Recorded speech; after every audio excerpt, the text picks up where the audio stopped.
Muy buenas tardes a todos, ¿qué tal? ¿Cómo están? No sé por qué, pero tengo la extraña sensación de que el suelo se abre bajo nuestros pies, que incluso alianzas que considerábamos sólidamente afianzadas pueden deshacerse en unas horas o unos días. Afortunadamente la salud del Papa Francisco parece que mejora, porque si le pasara algo podría cundir el pánico. Precisamente nuestro invitado de hoy, el cantautor chileno Manuel García, presenta este viernes aquí en París una nueva versión de su álbum Pánico.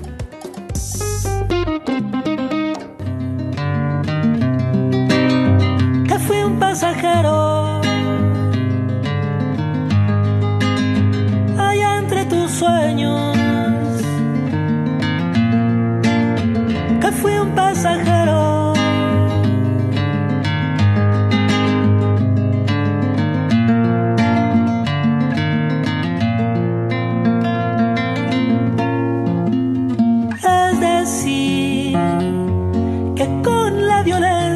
del mar. Quisiera volver a besar hasta sangrar.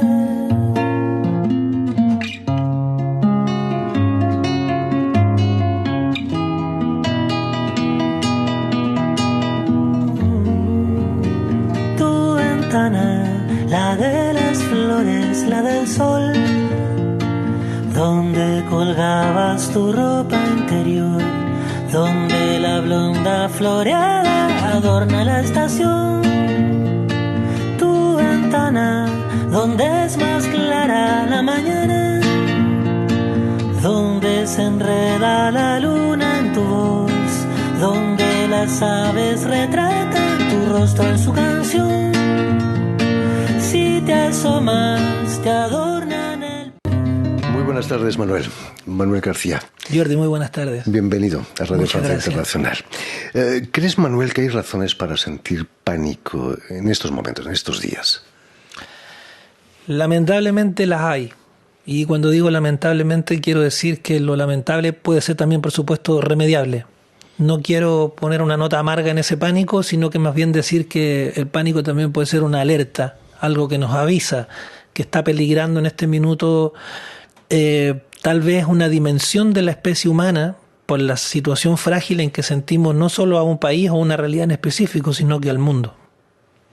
¿A qué pánico hacías referencia en el 2005 cuando publicas tu primera versión de Pánico? Para Chile siempre Argentina ha sido un país importante, poderoso en torno a su magia, a su hacer y a su historia. Y de pronto, al borde del año 2000, con el tema del corralito, que era un problema financiero enorme que tenía Argentina, vimos imágenes terribles en la televisión, entre ellas gente que inspiró la canción, ¿no? Directamente la metáfora, que asaltaban un camión frigorífico. Y yo vi personas ir con una cabeza de vaca o de toro chorreando sangre, corriendo por una loma. Y entonces yo pensé en ese vértigo que también me recordó, por supuesto, esa casa metafórica que escribe García Márquez, las de 100 años de soledad, ¿no? Y también me llevó, porque era Argentina, a esa imaginería un poco Borges, ¿no? Los espejos se secaron en la casa abandonada y el espacio de violines se volvió telas de araña. Y de ahí en adelante entra ese vértigo en que la canción finalmente es una especie de metáfora de esta hermosa casa abandonada, o tal vez en esta crisis que la fragmenta, ¿no? en este dolor y que produce pánico. Vivimos en una frágil sociedad, es terrible. Hace unos años la revista Rolling Stones situó Pánico, tu álbum, como uno de los mejores discos chilenos de todos los tiempos. Difícil mejorarlo, ¿no?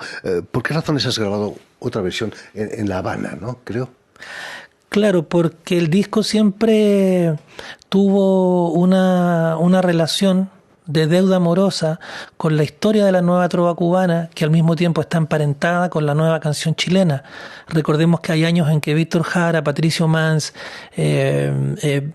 Ángel Parra y también, por ejemplo, Isabel Parra estuvieron y convivieron con la gente cubana, que dio origen a una canción que es la nueva trova, basada en la antigua trova de la que también se tiene deuda, y que finalmente refrenda lo que significa escribir versos, imaginar desde la realidad popular, valorando la sabiduría popular, valorando la guitarra como un instrumento universal muy importante, esa guitarra criolla, esa guitarra tradicional de cuerdas de nylon, no la guitarra clásica española, y al mismo tiempo la posibilidad de reflexionar desde la canción en la historia, que era un desafío muy grande que se pusieron estos muchachitos hace años atrás. Entonces mi disco siempre fue tributario, deudor de aquello también, y era interesante registrarlo, sobre todo en La Habana, Cuba, hicieran los estudios, ojalá, y resguardados por el cariño de tanta gente hermosa ahí, volver al origen del disco, que era como entregarlo limpio y a guitarra sin más revestimiento.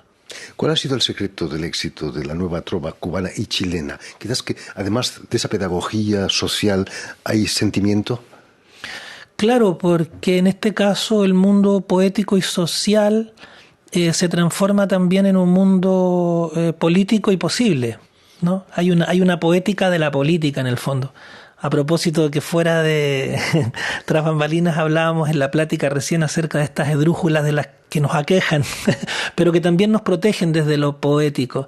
Entonces, yo creo que hay una relación muy, muy especial entre la posibilidad que a través de la guitarra se tiene de valorar un sentimiento popular, que es un conocimiento más. Cuando digo un conocimiento más, me refiero a que enhorabuena el conocimiento que está en la biblioteca, en las academias, en las universidades, en la conversación que tiene que ver también con la reflexión tal vez más profunda y filosófica desde la academia. Pero ese otro conocimiento popular que recoge la guitarra se acerca mucho a realidades que a veces son insondables y que en una canción nos quedan claros. A propósito también que conversamos, por ejemplo, de la profunda obra de Joan Manuel Serrat. Llega muy, muy profundamente al público, ¿eh? El pasado 11 de septiembre presentabas, Manuel, en La Moneda de Santiago, tu nuevo álbum, precisamente, La Jaula de los Sueños Olvidados. Hacerlo un 11 de septiembre no fue por casualidad, ¿no? No, y aceptamos la invitación de La Moneda, a pesar de que como vecinos siempre, por supuesto, podemos tener diferencias con los lineamientos políticos de un gobierno. Una de las cosas que nos llamó la atención, y digo nos llamó la atención porque yo también trabajo con un equipo con quien discutimos, conversamos y razonamos las ideas para poder entregarlo mejor a nuestra comunidad, fue que no había ningún tipo de censura en el discurso que yo diera entre canciones, y tampoco se nos dijo cuáles sí y cuáles no canciones podíamos cantar en este acto. Entonces no nos sentimos invitados como unos artistas contratados a un acto que tenía que ser condescendiente, sino más bien que en este caso podíamos ser nosotros también unos vecinos que llegaban con su palabra y con su punto de vista con respecto a lo que significa el 11 de septiembre para Chile. 2 años atrás, en septiembre del 2022, los chilenos votaron el rechazo a la reforma de la Constitución. ¿Te afectó, me imagino, muchísimo? Eso? Muchísimo. Eso dio origen a que yo finalmente grabara este álbum, este disco entero de reflexión social política, que es La Jaula de los Sueños Olvidados. Yo en mi trabajo nunca he forzado que la reflexión sea social en las canciones. No me lo impongo como algo que sea parte de mi característica como artista ni como persona. Esas canciones cuando aparecen porque uno tiene una necesidad tal vez de plantearlas de manera honesta, siempre abiertas y en posibilidades de la conversación, que es también al mismo tiempo dialéctica histórica. Entonces fue un disco en el fondo no forzado, sino que ese rechazo me gatilló a mí a ir compilando muchas canciones que tenía yo y que trato nunca de publicar en un solo disco. Siempre trato que las canciones que son más sociales o más políticas estén repartidas también con otras de amor, de simple imaginación, o que tengan que ver o que estén vinculadas a otro perfil. Pero en este caso me gatilló la necesidad, insisto, como vecino, de decir todas estas cosas siento yo y me duelen de mi pueblo, o quiero que las abramos como tema de conversación. Y escribí La Jaula de los Sueños Olvidados a propósito de ese rechazo. Abrir la jaula de los olvidos es luchar contra el olvido, precisamente. Así es, se trata de mirar y de razonar de la manera más posible, objetiva, realista o más subjetiva, amorosa, para que justamente las temáticas que nos preocupan podamos revisarlas y dar pasos adelante, no quedarnos en esa especie como de desazón. Permíteme, Manuel, que recuerde a nuestros oyentes que has nacido en la ciudad chilena de Arica en 1970. Tenías 3 años cuando Pinochet dio el golpe de Estado. Así es. ¿Cómo fue tu infancia bajo la dictadura? ¿Viviste toda tu infancia en dictadura? Durísima, porque ya venían nuestras generaciones de abuelos y abuelas un poco engañadas de los campos a las ciudades. Las ciudades siempre en Latinoamérica se formaron como focos que se suponía que iban a prometer mejores condiciones de vida, pero claro, eran solo promesas. Finalmente el campesino se transformó en obrero sin muchas oportunidades. de esas castas sociales es que yo vengo, y la gente buscando oportunidades desde el sur o centro de Chile se fue hacia el norte, donde estaban mis padres, viviendo en una especie de precariedad, ¿no? De campamento donde se suponía que todo iba a ser mejor en un momento, pero todo en un minuto se complica, ¿no? Yo tengo el recuerdo de militares allanando la casa, tengo el recuerdo de gente desnuda en las calles, tengo recuerdos de los camiones de los militares, de estarnos despertando y mi mamá temblando porque alguien toca la puerta a las 3, 4 de la mañana. Esos para mí son primeros recuerdos de vida. Imagínate que hay un poquito o mucho trauma en eso, no lo sé. Pero luego la falta de oportunidades y ver también cómo la falta de oportunidad se transforma en angustia, la angustia en rabia y miedo, el miedo en violencia finalmente. La rabia se transforma en violencia muy fácilmente. Entonces todas estas violencias intrafamiliares, esta falta de derecho, estas cosas que tienen que ver con, incluso te diría con el tema hoy día del abuso y en general como de la precariedad a nivel humano, es algo que uno lo contempla y que es muy triste a la hora de ver que la gente no tiene la oportunidad de realizarse en una sociedad justa. Es necesaria una cierta estabilidad para vivir, ¿no? Así es, esa estabilidad también que tiene que ver con un discurso amoroso, con la construcción de una sociedad que se valora a sí misma. Cuando hablaban ahora, por ejemplo, en Chile se relevó mucho, acuérdate, el tema de la educación gratuita y de calidad como una de las primeras premisas que dio origen a los cambios sociales y también incluso a esa posible constitución que finalmente no votamos, pero comenzó en que los estudiantes reclamaban esa y con justa medida, ¿no? esa educación gratuita y de calidad. Pero la educación gratuita y de calidad, y yo lo comprobé aquí en Francia caminando por las calles con don Ángel Parra, que él me decía, sí, mira, fíjate, la gente acá un libro que no va a leer o un libro que ya leyó lo deja fuera de su casa, o le otorga la oportunidad a otra persona de poder leer, de educarse. Eso también es una educación gratuita y de calidad que no necesita necesariamente que la financie un Estado. Es más bien una conciencia del valor de tu propia sociedad. Por supuesto. En el 94 te instalas en Santiago para continuar tus estudios musicales, guitarra. ¿Cómo negociaste ese paso de Arica a la capital? No fue fácil, imagino, ¿no? No fue fácil. Yo en algún minuto también por ahí me quedé a dormir en un par de plazas en la vida, digamos. Viniendo como provinciano, había sido estudiante de Historia y Geografía en la Universidad de Tarapacá. Elegí aquello para conectar con la historia porque no me imaginaba tampoco cantar sin saber quiénes éramos y cómo éramos y en qué situación estábamos, digamos, a nivel social, viniendo justamente de una dictadura que nos había privado de muchos libros. De hecho, había una hemeroteca cerrada por los militares en esa universidad, a la que a veces comenzamos a acceder algunos, poco a poco a abrir las puertas, y nos encontramos justamente con Le Mundo Diplomatique, nos encontramos con revistas de Mundo de Occidente, nos encontramos con revistas de la Casa de las Américas de Cuba, nos encontramos con toda una librería que estaba prohibida en la época de Pinochet. Y esas cosas nos fueron formando y a mí me motivó, por supuesto, aquello en un minuto a llegar a la capital a estudiar guitarra de manera formal, y eso fue también trenzarme con otros artistas, otras voces. Bueno, una capital que bullía de muchas cosas también intelectuales, y para mí fue una fascinación, y entonces tuve que hacer el esfuerzo, por supuesto, pero ha valido mucho la pena. Vas a empezar a cantar como profesional con grupos, como bandas como la Core, es con folclore, ¿no? Es folclore. Exactamente. Es folclore. Y luego con Mecánica Popular, una banda de rock. Pero ¿era posible conjugar trova con rock? Lo habían hecho ya los argentinos, porque veíamos a un Pedro Aznar venir a Santiago de Chile y cantar canciones que había grabado con Mercedes Sosa y al mismo tiempo con Charly García. Lo habíamos visto en las intenciones de bandas como Café Tacuba de reunir sus raíces y al mismo tiempo hacer una especie de pop rock electrónico. Lo habíamos visto en un Bob Dylan que en un momento se enchufó, ¿no? Y habíamos visto también la experimentación sonora muy abierta de artistas como Silvio Rodríguez, que decían, para mí también ha sido una inspiración conocer a los Beatles, valorarlos desde joven. Y esa trenza fue la que finalmente nos motivó también a decir, vamos tomando el sonido de nuestra época, vamos intentando entre folclore y otros géneros musicales decir algo. Hay que intentarlo. Hay que intentarlo. No solamente vas a cantar con esa banda de rock, vas a cantar también con la Orquesta Sinfónica de Concepción en un proyecto de homenaje a Víctor Jara. Tú eres la voz cantante de ese proyecto. Me imagino que fue muy impresionante, ¿no? Vestirte de Víctor Jara. Fue muy impresionante subirme al escenario y comenzar a saludar de a uno, como a 50 músicos, hasta que me di cuenta que eso no se hacía. Que el solista se instala en su asiento y saluda y se presenta y buenas tardes. Es decir, no había trabajado yo con una sinfónica, era primera vez que en Chile se hacía un experimento de música popular de tan largo aliento con música sinfónica. A propósito, el que versionó las canciones de Víctor, Carlos Zamora, un artista también y compositor sinfónico, lo acabamos de saludar hace un par de días aquí en Londres, está viviendo en York.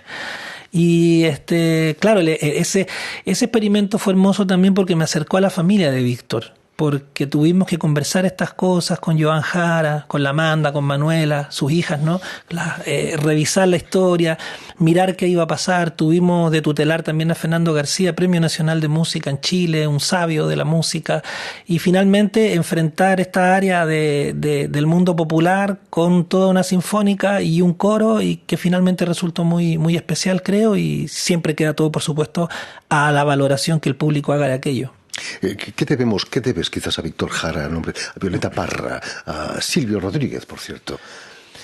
Se les debe algo muy profundo, me emocionan tus preguntas, que es el reconocimiento del valor de nosotros mismos como seres humanos, como entidades vivientes y también como el reflejo de poder ver en el reflejo cuál es tu identidad como pueblos, algo, son gente que tiró de la raíz y nos comunicó y nos contó cuál era nuestra historia, de dónde veníamos, y también nos dio un propósito de vida, un propósito amoroso, que es la relación con el otro, con la otra, y la posibilidad de maravillarnos mágicamente con la realidad por el hecho de estar vivos.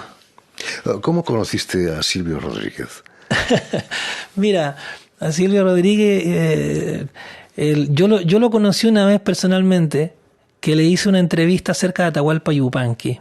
Era para completar un documental que se llama El Canto del Viento, igual que su libro, y finalmente cuando se celebró creo que 30 años de Allende, se hizo un número de entrevistas que las realicé yo a León Gieco, a Pablo Guayasamín, a Vicente Feliu también, a Biglietti, a Daniel Biglietti. Bueno, entre medio de toda esa gente que fue a ese acto, Silvio aceptó la entrevista, y quien preguntaba era yo, porque había estado trabajando en la programación artística y también porque me interesaba mucho la historia de Atahualpa Yupanqui. Y la productora de este documental dijo, bien, genera un cuestionario y conózcanse. Entablen esta conversación en torno a Atahualpa. Y bueno, Silvio fue muy generoso, muy lindo, de una entrevista preciosa, hermosa, pero ya luego más personalmente nos acercamos ahora que fui a La Habana, Cuba, donde ha venido él al estudio Jalá a saludar como buen casero, como buen vecino también, como un cubano de a pie, con mucha humildad, y agradecer la oportunidad de que nosotros estuviésemos ahí como una presencia que tenía que ver con darle importancia también a ese espacio. Es decir, es ese Silvio Rodríguez que uno se imagina como un unicornio azul, que finalmente si se acerca a ti es dócil, es cariñoso, es tierno, es transparente. Me impresionó mucho verle porque yo le admiro mucho, pero no esperaba que viniera al estudio a recibirnos. Sí sabía y entendía que había dispuesto su casa, porque ese estudio es su casa, con gente que él quiere y lo quiere a él, como lo había dispuesto como uno dispone un hogar para recibir a un familiar o un amigo. Yo con eso ya me sentía muy honrado. El día que apareció por ahí a dar un abrazo, a saludar, a cruzar una palabrita, me he sentido muy, muy feliz, y también porque le habíamos abierto ya en Madrid un concierto que fue en homenaje o en conmemoración a 100 años de la historia del Partido Comunista, que se hizo en Madrid. Yo me acuerdo que también abría ese concierto, y ahí, bueno, más bien cruzamos una palabra muy breve, había que tocar, etcétera. Hablabas de Atahualpa Yupanqui. Como él, muchas figuras de la canción chilena han pasado por París. Violeta Parra, Ángel Parra, su hijo, tú mismo. ¿Qué representa para ti venir a presentar Pánico, tu nueva versión, aquí en París? Yo me siento muy feliz, como cuando alguien tiene la oportunidad de leerle una carta a otra persona. Mira la metáfora en la que entré. es que la carta te la envía esa otra persona, pero soy yo quien te la va a leer, porque nosotros hacemos un concierto que recoge humildemente un poquito de la historia chilena en la canción, no son solo canciones mías, y también porque ese concierto es una carta abierta a todo este país que ama Chile, que ama Latinoamérica, que se ha informado, que le dio una oportunidad a la Violeta Parra de estar en el Museo del Hombre, que es tierra también de don Angelito Parra, que es un lugar que a través de Edith Piaf le dio un lugar a Atahualpa para que estuviera aquí. Es decir, hay una cosa de agradecer y de leer esta cartita de amor, digamos, también de parte humildemente de todos y quienes valoren todos esos encuentros en la cultura. Como se dice a menudo, no es bueno que el hombre esté solo, ni el cantautor tampoco. Has colaborado con artistas de la talla de Mon Laferte, Silvio, del que hablábamos, con quien grabaste la canción Viejo Comunista, ¿no? Sí, así hay es. una cierta nostalgia, ¿no? ¿Qué podemos esperar al final de este viaje en la vida?